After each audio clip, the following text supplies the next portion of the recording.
உடலில் வரும் எல்லா கட்டிகளும் கேன்சரா? இது ரொம்ப பேருக்கு இருக்கும் காமன் ஃபியர் தான். புற்றுநோயின் பொதுவான அறிகுறிகள் கட்டிகள் தான். உண்மை என்னன்னா, அனைத்து கட்டிகளும் புற்றுநோய் கட்டிகள் அல்ல. உதாரணத்திற்கு கொழுப்பு கட்டி, தைராய்டு கட்டி, ஃபைபாய்டு கட்டி. இந்த கட்டிகள் பல நேரங்களில் ஹார்ம்லெஸ் ஆகத்தான் இருக்கும். அப்போ மருத்துவரிடம் எப்போது செல்ல வேண்டும்?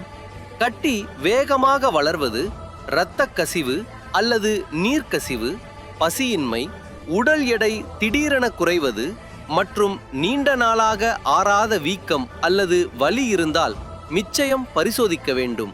அல்ட்ராசவுண்ட் ஸ்கேன் அல்லது பயோப்சி மூலம் அது நார்மல் கட்டியா அல்லது புற்றுநோய் கட்டியா என்பது தெரிந்துவிடும். கட்டி வந்தாலே பயப்பட வேண்டாம். மருத்துவர் ஆலோசனை எடுத்துக்கொள்வது நல்லது.